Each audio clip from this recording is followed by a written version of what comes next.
Merci, Monsieur le ministre. La parole est à Monsieur Maxime Minot. Merci Madame la Présidente. Monsieur le ministre, je voulais effectivement revenir sur les AESH et notamment sur la requête de CDIsation, mais je suis ravi de vous savoir favorable à cette dernière. Donc je vais plutôt revenir sur les conditions d'emploi. Les AESH sont habituellement sous un contrat de 24 heures par semaine, représentant bien évidemment le temps scolaire, soit 60% d'un temps plein. Et pour faire évoluer à la fois la rémunération, mais aussi pour reconnaître tout le temps de travail que leur mission impose en dehors des classes, des heures de classe, les AESH devraient pouvoir obtenir des contrats assimilés à temps plein et donc payés à 100%. Il nous faut également, je pense, revoir la formation continue. Nous devons mieux former les AESH, et ce, en dehors des heures consacrées, bien évidemment, à l'accompagnement des enfants, afin de créer également une cohésion entre les différents métiers entourant l'enfant souffrant d'un handicap. Nous devons proposer des formations communes afin de décloisonner les métiers et encourager l'interaction, bien évidemment, et l'échange. Et donc c'est en valorisant aussi en quotidien leurs responsabilités collectivement que l'inclusion des enfants souffrant d'un handicap deviendra une normalité, même si ce n'est pas le terme que j'aurais aimé aborder. Mais c'est ensemble aussi que nous devons porter bien évidemment un véritable projet de réhabilitation et de reconnaissance pour les AESH. Donc j'aimerais effectivement connaître votre position sur le sujet, notamment sur la reconnaissance et sur l'attractivité de ce métier. Je vous remercie. Merci, Monsieur le ministre.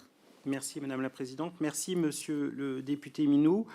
En lien avec ce qui a été dit précédemment, nous devons en effet tendre vers les 35 heures.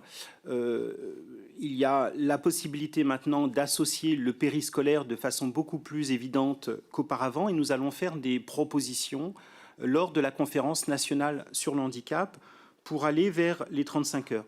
Je me permets de vous rappeler que les AESH actuellement sont rémunérés sur 41 semaines par an et non pas 36 pour reconnaître le temps de travail supplémentaire par rapport au temps de travail en lien avec l'élève ou les élèves dont elle s'occupe.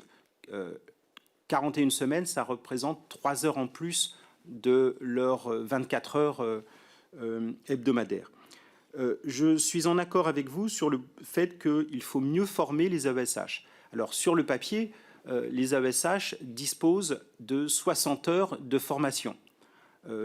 Ces 60 heures de formation qui ne sont pas des heures de formation préalables, mais qui se font plutôt un peu au fil de l'eau, au moins dans le premier trimestre de leur prise de fonction, elles sont inégales.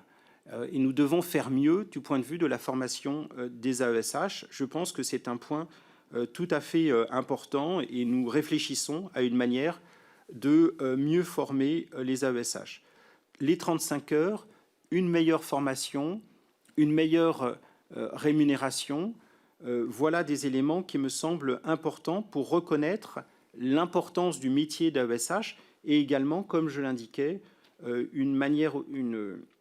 un support ou en tout cas des propositions que nous allons faire dans le cadre de la conférence nationale sur le handicap pour donner au PIAL des fonctions qui soient un peu plus significatives et qui aillent au-delà des fonctions strictement administratives que les PIAL ont actuellement. Et je serai heureux de vous en instruire et d'échanger avec vous sur ce sujet après la conférence nationale. Merci, Monsieur le ministre.